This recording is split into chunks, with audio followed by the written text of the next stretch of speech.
Dunia kini terkejut. Sebuah negara yang dahulu hancur oleh kemiskinan dan bencana, kini telah mendaki ke tempat ekspor tekstil global yang terkemuka. Permulaan keajaiban itu bukanlah bantuan maupun wang. Ia adalah sehelai benang kepakaran dari Malaysia.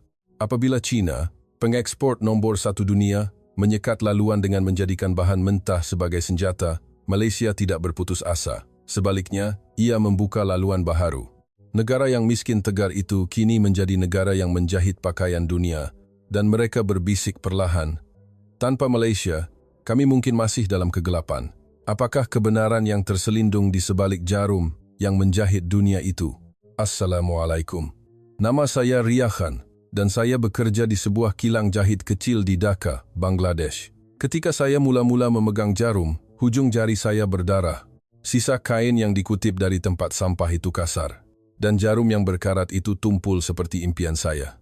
Namun, pada saat itu pun, saya percaya. Saya percaya suatu hari nanti, pakaian yang saya jahit dengan tangan saya akan menghangatkan seseorang di suatu tempat di dunia ini. Saya bangun pada pukul 4 pagi, bersama bunyi kokok ayam pertama. Saya melihat sisa-sisa kain yang terhampar di bawah cahaya bulan. Kain-kain itu adalah yang ibu saya pungut dari pasar. Sekeping kapas biru, cebisan sutra merah, dan denim yang berlubang, semuanya serpihan.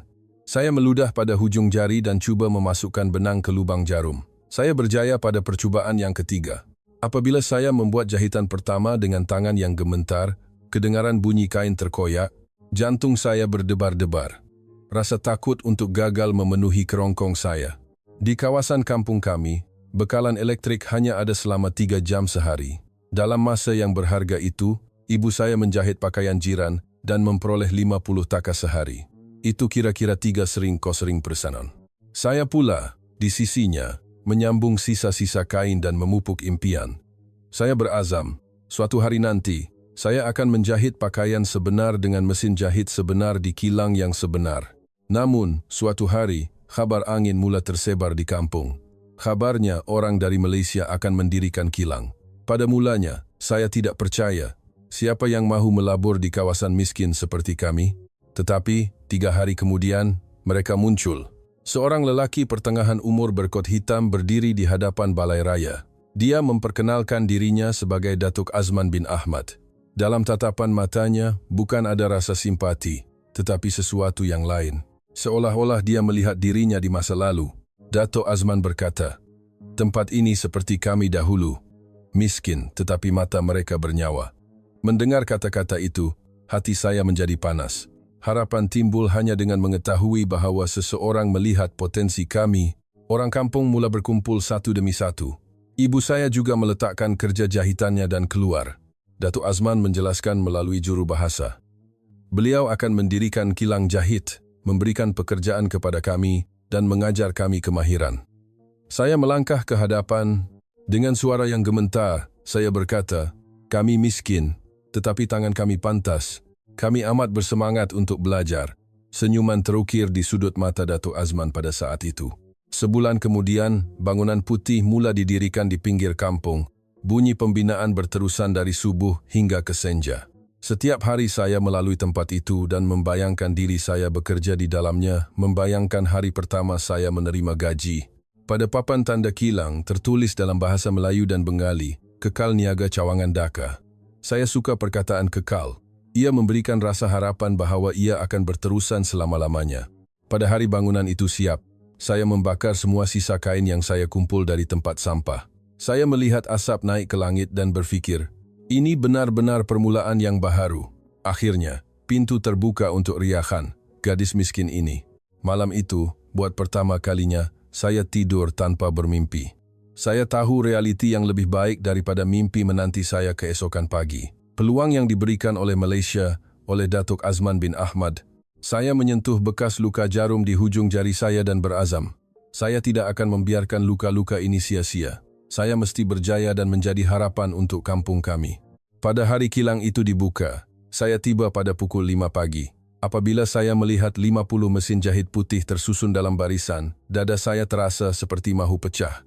Jarum perak yang berkilauan di bawah cahaya lampu neon kelihatan seperti bintang. Ia adalah pemandangan yang paling indah dalam hidup saya. Apabila Cik Jasmine Tan masuk, saya sudah duduk di hadapan mesin jahit. Beliau kelihatan berusia awal 30-an dengan rambut pendek dan cermin mata bingkai hitam. Beliau diperkenalkan sebagai juru teknik dari Malaysia. Cik Jasmine tersenyum melihat saya. Kemudian, beliau melihat tangan saya dan menunjukkan ekspresi terkejut. Terdapat terlalu banyak kesan tusukan jarum. Beliau bertanya dengan lembut, "Berapa lama awak menjahit?" Saya menjawab, 5 tahun setiap hari, tetapi tidak pernah belajar dengan betul. Tatapan mata Cik Jasmine berubah. Ia seperti ekspresi seorang tukang emas yang menemui berlian mentah. Sesi pertama bermula. Cik Jasmine duduk di hadapan mesin jahit dan berkata, "Kualiti dilihat bukan dengan mata, tetapi dengan hati. Menjahit bukan teknologi tetapi ketekunan." Kata-kata itu menusuk jauh ke dalam hati saya. Melihat pergerakan tangannya sahaja sudah menjadi satu pembelajaran. Sudut memegang kain, irama memijak pedal, laluan jarum, semuanya sempurna.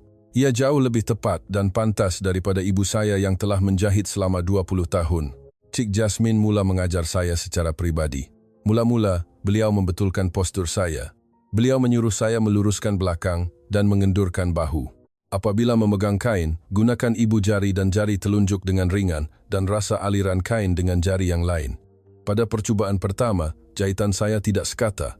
Cik Jasmine tidak menyuruh saya berputus asa. Sebaliknya, beliau memegang tangan saya dan bergerak bersama. Tangannya hangat dan kehangatan itu memberi saya keberanian. Selepas 3 jam berlatih, jahitan lurus pertama saya selesai. Ia adalah garisan pendek sepanjang 10 cm, tetapi bagi saya, ia adalah karya terbaik dalam hidup saya. Air mata mengalir apabila Cik Jasmine bertepuk tangan. Semasa waktu makan tengah hari, saya duduk bersama Cik Jasmine dan berbual. Beliau berkata, "Malaysia pun dahulunya seperti ini. Miskin dan tiada teknologi, tetapi kemahuan untuk belajar adalah yang terbaik di dunia." Cik Jasmine menceritakan tentang ibunya. Ibunya mencari rezeki untuk keluarga dengan mengendalikan mesin jahit di kawasan perindustrian Malaysia pada tahun 1970-an. Pada masa itu, mereka hanya dapat makan dengan bekerja 16 jam sehari. Mendengar cerita itu, saya sedar. Kesulitan yang kami hadapi kini, Malaysia juga pernah hadapi. Mereka juga bermula dari bawah, seperti kami. Jadi, harapan timbul bahawa kami juga boleh berjaya. Pada sesi petang, kami belajar menjahit lengkung. Menjahit mengikut cebisan kain bulat adalah lebih sukar daripada yang disangka. Jarum sering terkeluar dari kain dan benang tersangkut. Cik Jasmine terus mengajar dengan sabar. Setiap kali saya membuat kesilapan, beliau menunjukkan semula dan mengulanginya sehingga saya faham. Dalam ajarannya, saya belajar bukan sahaja kemahiran, tetapi juga semangat ketukangan. Menjelang akhir sesi hari itu, Cik Jasmine memberikan tugasan khas. Beliau menyuruh saya membuat sapu tangan kecil. Ia adalah kain segi 4 sama 20 kali 20 cm, dengan tepi dilipat dan dijahit. Malam itu, saya menghabiskan 3 jam di rumah. Jari saya sakit, tetapi saya tidak berputus asa.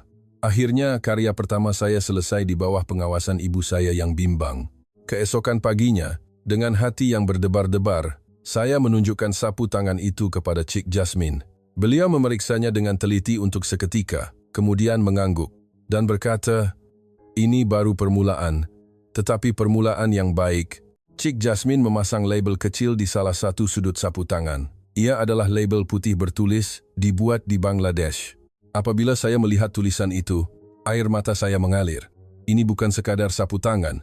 Ia adalah karya pertama dalam hidup saya, produk yang dibuat di Bangladesh, keajaiban yang lahir daripada gabungan kepakaran Malaysia dan semangat saya. Cik Jasmine meletakkan tangan di bahu saya dan berkata, "Ini baru permulaan sebenar. Awak akan belajar lebih banyak lagi di masa hadapan." Pada saat itu, saya yakin, saya bukan sekadar gadis jahit, tetapi seseorang yang mampu mencipta sesuatu. Setahun kemudian, saya tidur ditemani bunyi kilang yang beroperasi 24 jam. Bunyi mesin jahit tidak berhenti walaupun pada pukul 2 pagi. 120 pekerja shift malam menggerakkan jarum di bawah cahaya lampu neon. Jumlah pesanan telah meningkat kepada 200,000 helai sebulan. Itu adalah angka yang tidak dapat dibayangkan setahun yang lalu. Dato' Azman bin Ahmad melihat kilang itu dan berkata, "Kita bukan lagi negara yang menerima pesanan, tetapi negara yang menjual kepercayaan." Kata-kata itu tepat. Jenama-jenama terkenal Eropah datang sendiri mencari kami. Saya kini menjadi ketua pasukan pengeluaran, menguruskan 300 pekerja. Setiap pagi pukul 7, saya membentangkan jumlah pengeluaran dan indeks kualiti hari sebelumnya. Angka 0.1%, kecacatan dan 99.8% pematuhan tarikh akhir membuktikan kebanggaan kami. Tetapi pertumbuhan pesat juga membawa masalah yang tidak dijangka. Beberapa pengurus tempatan mula menyuarakan ketidakpuasan, terutamanya penolong ketua pasukan bernama Hassan. Dia menimbulkan konflik, mengatakan bahawa sistem Malaysia tidak lagi diperlukan. Hassan berkata secara terbuka, "Kami sudah cukup belajar. Sekarang, kami harus mengikut cara kami sendiri." Beberapa pekerja mula bersetuju dengannya. Dia mendakwa senaman pagi dan mesyuarat kualiti adalah pembaziran massa. Pada suatu hari ketika ketegangan memuncak, satu kemalangan besar berlaku. Ralat warna berlaku pada 5,000 helai baju di laluan yang diuruskan oleh Hassan. Produk-produk yang dicelup hitam keluar, bukan navy blue yang diminta pelanggan. Mesyuarat tergempar diadakan petang itu. Ekspresi Datuk Azman serius, jika 5,000 helai itu perlu dibuat semula, ia akan mengambil masa seminggu dan kami berisiko kontrak dibatalkan jika gagal mematuhi tarikh akhir. Hassan memberikan alasan, mengatakan ia adalah kesilapan pembekal pewarna dan dia tidak bertanggung jawab. Tetapi Cik Jasmine mengesahkan bahawa prosedur pemeriksaan kualiti telah dilangkau. Itu adalah akibat mengabaikan sistem Malaysia. Pada saat itu, Datuk Azman berkata, yang lebih penting daripada kelajuan adalah keikhlasan. Kelajuan tanpa keikhlasan akhirnya akan membawa kerugian yang lebih besar. Kata-kata itu menyenyapkan bilik mesyuarat. Saya melangkah ke hadapan. Saya berkata saya akan membuat semula 5,000 helai itu dalam masa seminggu. Saya yakin ia boleh dilakukan jika semua pekerja bekerja sama. Datuk Azman dan Cik Jasmine menunjukkan ekspresi terkejut, tetapi saya yakin. Malam itu, seminggu yang seperti peperangan bermula. Saya datang pada pukul 4 pagi dan pulang pada pukul 12 malam. Pekerja juga secara sukarela bekerja lebih masa.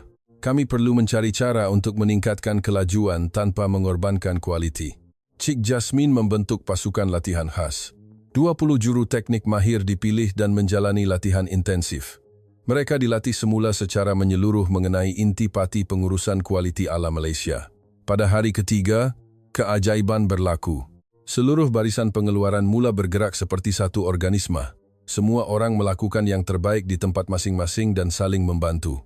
Parbati kini menjadi ketua pasukan yang membimbing 10 pekerja baharu. Saya bangga melihatnya menyampaikan apa yang dia pelajari daripada saya kepada pekerja baharu. Pemindahan kemahiran sedang berlaku. Pada hari terakhir minggu itu, kemeja terakhir selesai pada pukul 6 petang. Hasil pemeriksaan menunjukkan tiada sehelai pun produk yang cacat. Semua pekerja bersorak kegembiraan. Datuk Azman bin Ahmad datang kepada saya dan meminta untuk bersalaman. Air mata mengalir di sudut matanya. Beliau berkata, "Semangat berpasukan seperti ini jarang dilihat walaupun di Malaysia. Bangladesh telah menjadi rakan kongsi sejati." Hassan juga meminta maaf. Dia mengakui keangkuhannya dan ingin mempelajari semula sistem Malaysia. Saya menerimanya. Belajar melalui kesilapan juga adalah proses pertumbuhan. Pada majlis sambutan malam itu, saya berucap. Saya berkata, apa yang kami buktikan bukan sekadar kemampuan pengeluaran, tetapi potensi bahawa kami boleh menjadikan falsafah yang diajar oleh Malaysia sebagai milik kami sendiri.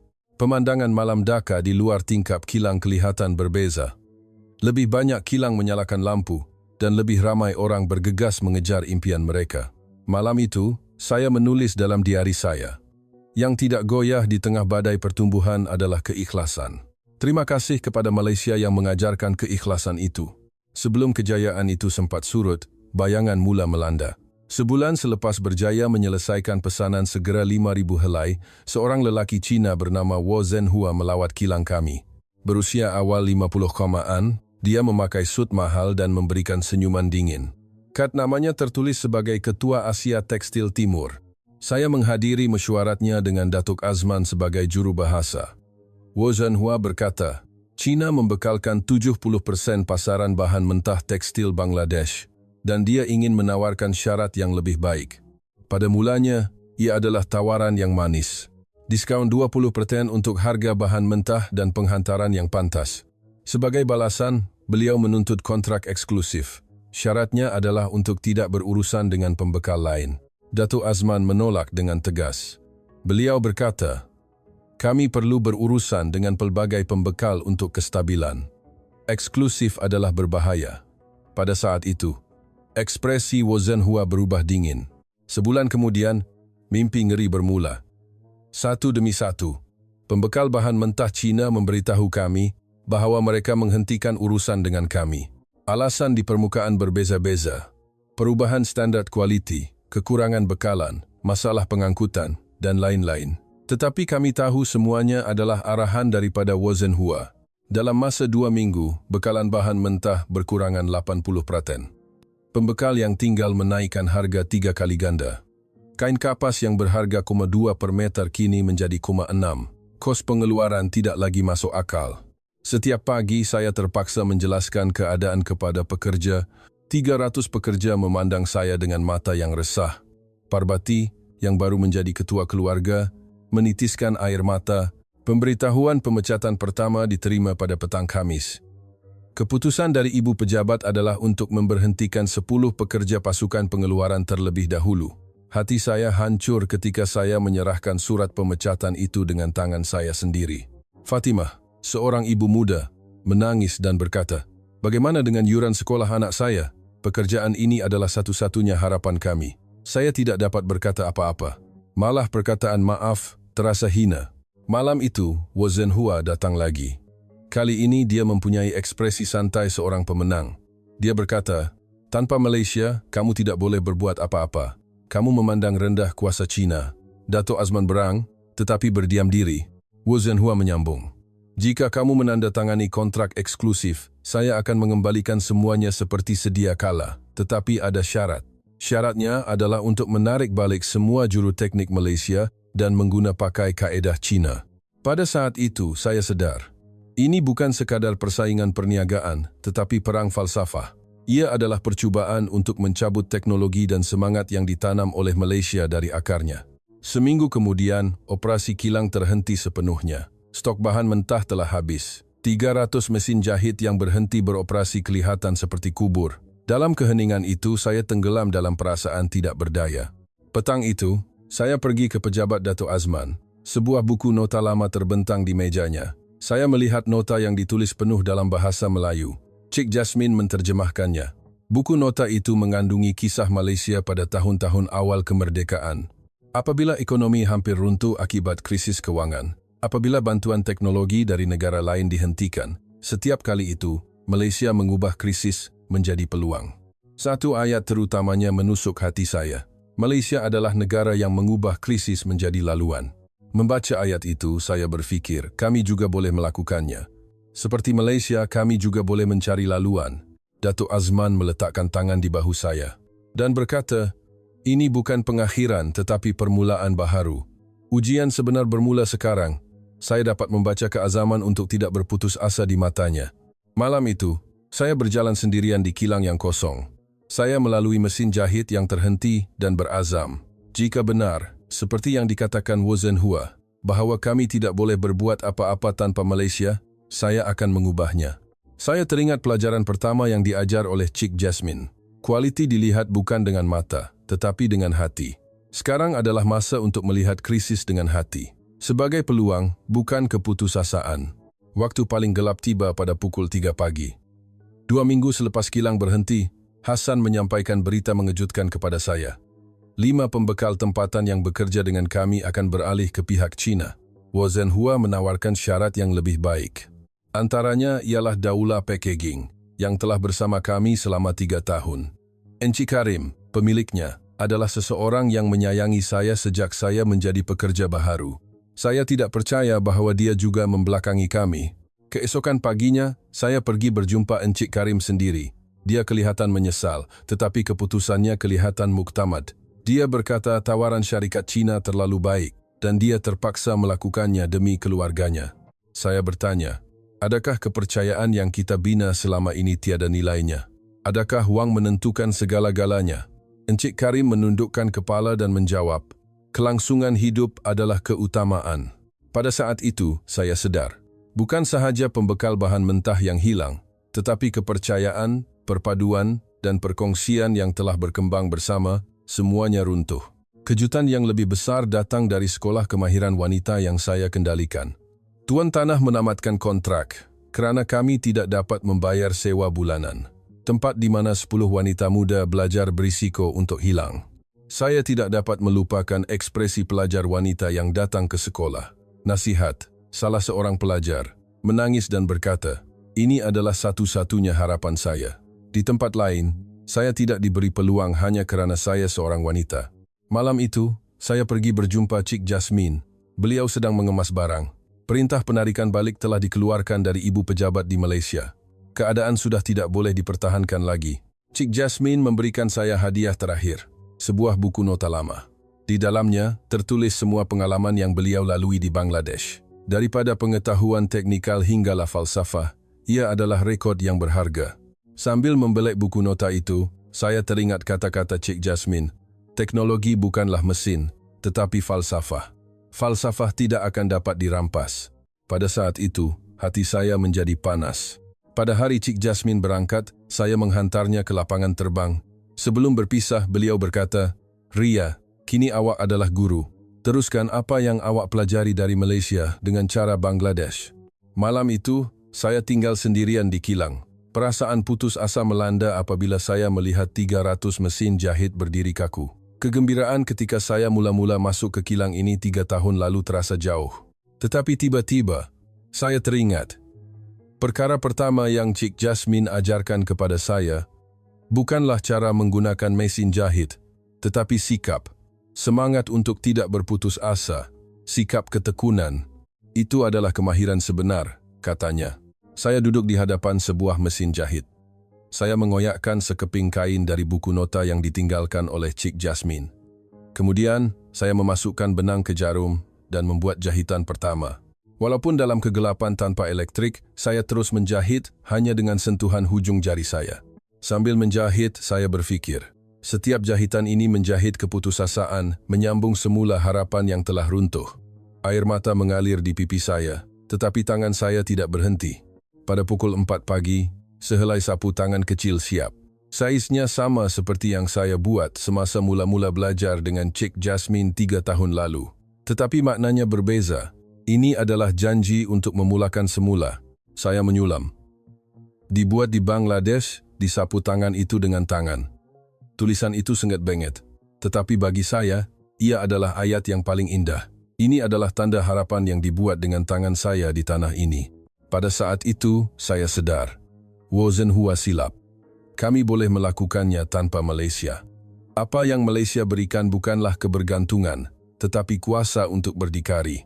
Keesokan paginya, saya mengumpulkan pekerja yang tinggal. Hanya tinggal 10 orang. Saya berkata kepada mereka, inilah permulaan sebenar. Mari kita cipta laluan baharu dengan kemahiran yang kita pelajari. Parbati melangkah ke hadapan dan berkata, kami akan bersama sehingga akhir. Kami akan mengikut jalan yang Ria Apu Kakak lalui. Yang lain mengangguk setuju dengan kata-katanya. Ini adalah baris terakhir diari yang saya tulis malam itu. Kemahiran yang saya pelajari adalah cara menjahit keputusasaan. Dan kini, tiba masanya untuk mencipta harapan baharu dengan kemahiran itu. Harapan datang pada saat yang paling tidak dijangka. Pada petang Jumaat, sebulan selepas tenggelam dalam keputusasaan, Datuk Azman bin Ahmad memanggil saya dengan tergesa-gesa. Di pejabatnya, skrin panggilan video dihidupkan dan eksekutif dari ibu pejabat di Kuala Lumpur kelihatan. Mesyuarat tergempar sedang berlangsung.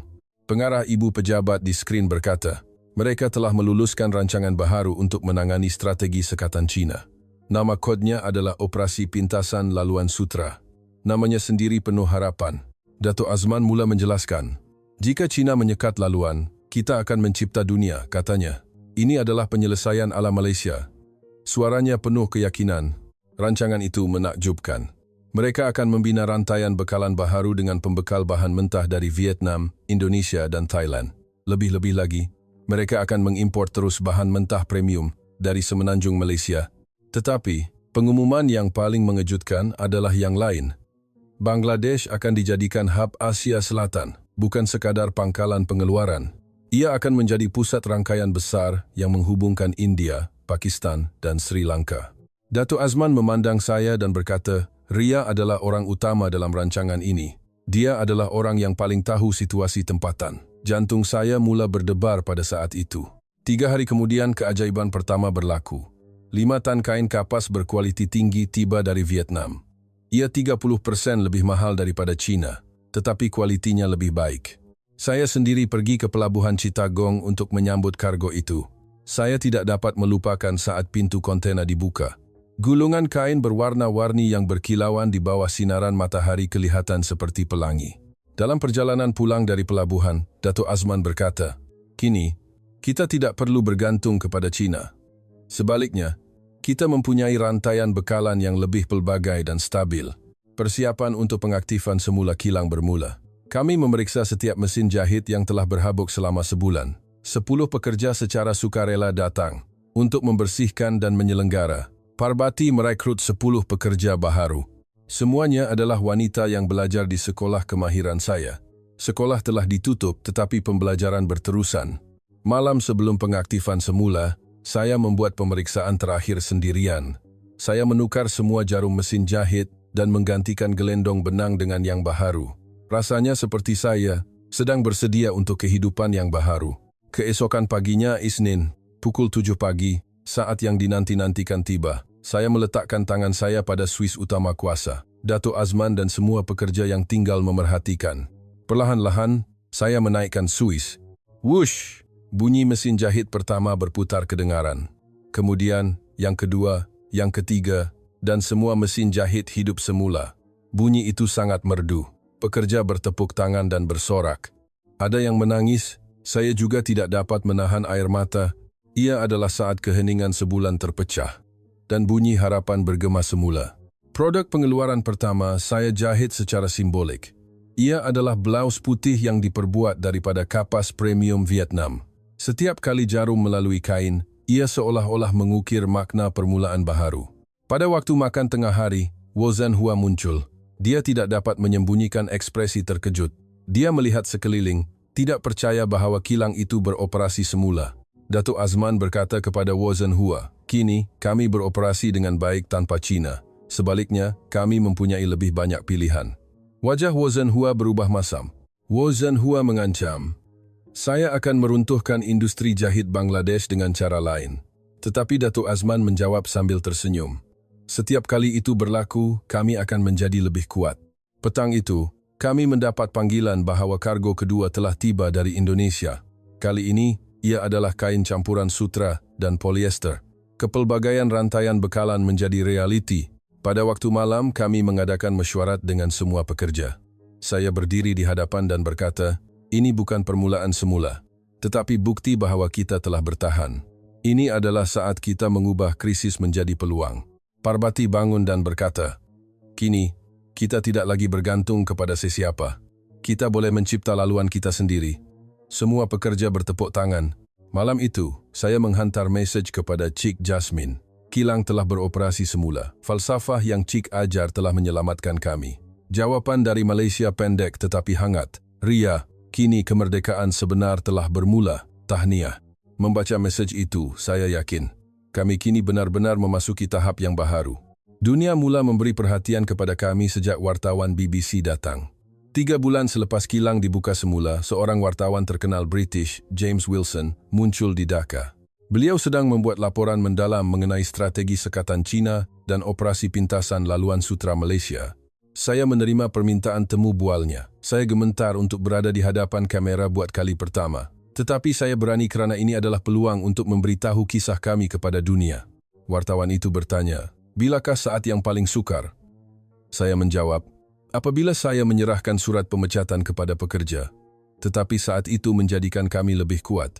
Ia adalah saat penentuan, bukan keputusasaan. Video temu bual itu disiarkan di BBC World News seminggu kemudian. Tajuknya adalah, "Jarum seorang wanita menembusi sekatan China." Seluruh dunia memberi perhatian kepada kisah kami. CNN, Al Jazeera, dan NHK, semuanya meminta temu bual berturut-turut. Kerajaan Bangladesh juga mula bergerak. Perdana Menteri mengumumkan bahawa beliau akan melawat kilang kami sendiri. Perubahan terbesar adalah dalam jumlah pesanan. Jenama-jenama terkenal Eropah berebut-rebut untuk menandatangani kontrak. Kami mendapat imej jenama sebagai kilang yang berani yang tidak tunduk kepada China. Dalam masa sebulan, jumlah pesanan meningkat 5 kali ganda. Kami perlu meningkatkan pengeluaran daripada 200,000 helai kepada 1 juta helai sebulan. Ia adalah masalah yang menggembirakan, tetapi juga cabaran besar. Dato' Azman memberikan saya cadangan istimewa. Beliau mencadangkan untuk mencipta jenama RIA sendiri. Ia akan dinamakan Sistem RIA dan akan bertanggung jawab untuk pendidikan teknikal dan pengurusan kualiti wanita Bangladesh. Pada mulanya, saya merasa terbeban. Jenama dengan nama saya, tanggung jawab yang terlalu besar. Tetapi Dato' Azman berkata, "Kini, RIA perlu menjadi seorang guru. Awak perlu menyebarkan harapan kepada lebih ramai orang." Pada September tahun itu, saya menerima jemputan daripada Forum Ekonomi Dunia. Mereka meminta saya untuk berucap di persidangan antarabangsa di Davos, Switzerland. Topiknya adalah pemimpin wanita yang mengubah krisis menjadi peluang. Ia adalah perjalanan pertama saya ke luar negara. Saya terharu melihat lautan awan dari tingkap kapal terbang. Gadis yang mengutip sisa kain dari tempat sampah kini akan berdiri di pentas dunia. Bilik persidangan Davos jauh lebih megah daripada yang saya bayangkan. Ahli politik dan ahli ekonomi dari seluruh dunia berkumpul di sana. Pada mulanya, saya merasa rendah diri, tetapi saya segera menguatkan semangat saya. Apabila saya naik ke pentas, 500 hadirin memandang saya. Saya menenangkan hati saya yang berdebar dan memulakan ayat pertama. Malaysia tidak memberi kami mesin. Mereka memberi kami falsafah. Dewan menjadi senyap. Saya teruskan. Saya menjelaskan bagaimana seorang gadis Bangladesh yang miskin mencipta sistem kualiti bertaraf dunia dan bagaimana krisis menjadi peluang yang lebih besar. Tepukan paling gemuruh kedengaran apabila saya mengatakan ini. Keajaiban bermula dengan bantuan, tetapi disempurnakan dengan kepercayaan. Kepercayaan yang ditanam oleh Malaysia telah mencipta keajaiban di Bangladesh. Selepas ucapan, ramai orang meminta untuk bersalaman. Seorang usahawan Jerman berkata, beliau mahu melabur di Bangladesh dan sebuah jenama fashion Itali menawarkan perkongsian. Yang paling saya ingat adalah pertemuan dengan delegasi Malaysia. Mereka berkata mereka bangga dan memberikan galakan kepada saya. Mereka gembira kerana bantuan Malaysia membuahkan hasil seperti ini. Selepas pulang dari Davos, media Bangladesh berebut-rebut untuk menemu bual saya. Tajuk-tajuk seperti wanita yang mencipta keajaiban Dhaka, pemimpin yang mengubah dunia dengan jarum, terpampang di akhbar. Tetapi saya tidak berubah. Saya masih datang ke kilang pada pukul 6 pagi setiap hari untuk memeriksa mesin jahit pertama. Saya makan tengah hari bersama pekerja dan mengendalikan sendiri latihan pekerja baharu. Suatu hari Parbati berkata, "Kini, kilang-kilang jahit di seluruh Bangladesh mahu mempelajari sistem RIA. Kaedah pengurusan kualiti yang saya cipta sedang menjadi standar." Mendengar berita itu, saya merasakan tanggung jawab. Saya juga merasakan misi untuk memberi peluang kepada lebih ramai wanita. Saya fikir ini bukan kejayaan saya seorang, tetapi mesti menjadi harapan untuk semua wanita Bangladesh. Pada akhir tahun, Dato' Azman menyampaikan berita istimewa. Bangladesh telah mendaki ke tempat nombor 3 dalam ekspor tekstil global. Hanya 2 tahun yang lalu, ia berada di tempat ke-7. Malam itu, saya menulis surat kepada Cik Jasmine. Falsafah yang Cik ajar kini mengubah seluruh Bangladesh. Saya berjanji akan menyebarkan falsafah itu kepada lebih ramai orang.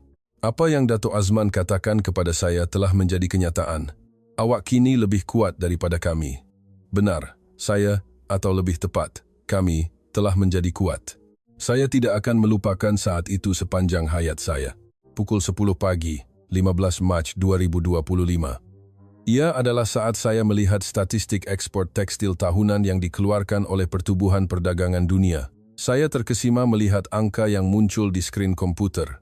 China, 284.7 bilion. Bangladesh, 42.1 bilion.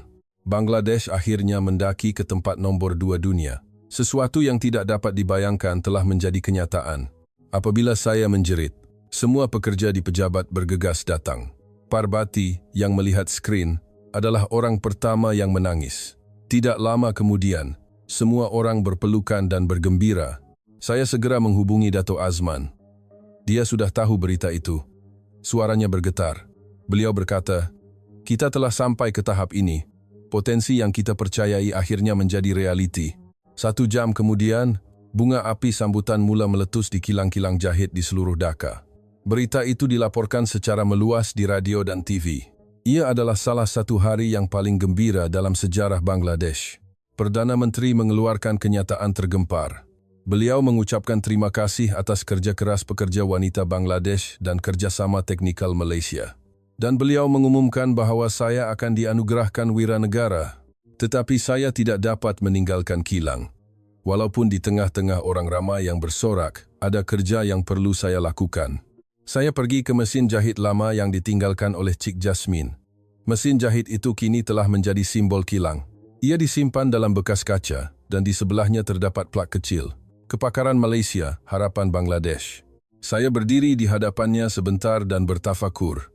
Saya mengucapkan terima kasih kepada Cik Jasmine, Datuk Azman dan semua orang yang memupuk impian bersama saya. Sidang media diadakan pada sebelah petang. Kira-kira 100 media tempatan dan antarabangsa berpusu-pusu datang. Soalan pertama adalah seperti yang dijangka. Apa perasaan Anda menduduki tempat kedua? Saya tersenyum dan menjawab, saya gembira, tetapi saya rasa ini belum berakhir. Sekarang kami di tempat kedua, tetapi suatu hari nanti, kami akan menjadi nombor 1. Tepukan gemuruh meletus di Dewan. Seorang wartawan asing bertanya, apakah rahsia kejayaan? Saya menjawab, tanpa teragak-agak, Malaysia menanam benih dan kami mencipta hutan dengan benih itu. Kini, hutan itu akan meliputi dunia. Malam itu seorang tetamu istimewa datang melawat. Ia adalah Cik Jasmine Tan. Beliau terbang dari Malaysia untuk meraihkan. Guru saya yang saya lihat selepas 5 tahun kelihatan sedikit tua, tetapi tatapan matanya masih hangat. Cik Jasmine terkejut melihat kilang itu. 300 mesin jahit kini telah meningkat kepada 1,000 dan bilangan pekerja melebihi 2,000. Tetapi perkara yang paling mengejutkannya adalah yang lain. Kualiti nampaknya lebih baik daripada Malaysia, kata Cik Jasmine. Saya ketawa. Saya berkata ia adalah hasil pembangunan harian selama 5 tahun. Kini, giliran kami untuk mengajar teknologi kepada negara lain, kata saya. Sememangnya, permintaan untuk kerjasama teknikal dari negara-negara Afrika dan Amerika Selatan telah masuk sejak tahun lalu. Semakin banyak negara mahu mempelajari sistem RIA yang kami bangunkan. Datuk Azman turut serta dan kami makan malam bertiga. Beliau berkata, Ria, kini giliran awak untuk menjadi guru dan membantu negara lain. Sama seperti Malaysia pernah lakukan kepada kamu. Mendengar kata-kata itu, saya merasakan tanggungjawab yang mendalam. Sudah tiba masanya untuk menyampaikan bantuan yang kami terima kepada tempat lain. Saya fikir itu adalah makna sebenar kejayaan. Keesokan paginya, saya naik ke bumbung kilang sendirian. Di tempat yang dapat melihat pemandangan Dhaka, asap naik dari banyak cerobong kilang dan di antaranya bendera. Dibuat di Bangladesh, berkibar di tiup angin. Saya melihat matahari bersinar pada bendera-bendera itu dan berfikir, negara kecil ini kini telah menjadi kuasa tekstil nombor 2 dunia. Tangan seorang gadis yang mengutip sisa kain dari tempat sampah telah mencipta keajaiban ini. Tetapi keajaiban sebenar adalah yang lain. Bahawa 2 juta wanita Bangladesh kini boleh bekerja dengan bermaruah. Bahawa anak-anak mereka boleh mendapat pendidikan yang lebih baik. Itu adalah keajaiban sebenar. Pemberitahuan berbunyi di telefon bimbit saya. Mesej dari Cik Jasmine. Ria, awak benar-benar telah merdeka sekarang. Awak telah menjadi cukup kuat sehingga tidak memerlukan bantuan Malaysia lagi. Saya bangga. Saya membalas. Cikgu, kami telah merdeka, tetapi kami tidak akan lupa. Falsafah yang Malaysia ajarkan, kini kami akan sebarkan ke seluruh dunia. Itu adalah balasan sejati. Petang itu, mesyuarat projek baharu diadakan. Ia adalah untuk meneliti permintaan kerjasama teknikal dari Kenya dan Guatemala. Saya memutuskan untuk membantu kedua-dua negara. Datuk Azman tersenyum dan berkata, kini, Ria menjadi Datuk Azman yang seterusnya. Saya juga tersenyum. Daripada seorang yang dibantu kepada seorang yang membantu. Itulah makna sebenar pertumbuhan. Ini adalah ayat terakhir dalam diari yang saya tulis malam itu. Dengan kepakaran yang ditinggalkan oleh Malaysia, kini kami mengekspor harapan ke dunia. Hari ini nombor 2. Tetapi esok, kami akan menggerakkan jarum ke arah impian yang lebih besar. Ini bukan pengakhiran, tetapi permulaan baharu. Di luar tingkap, bunyi mesin jahit masih kedengaran. Degupan jantung harapan tidak pernah berhenti.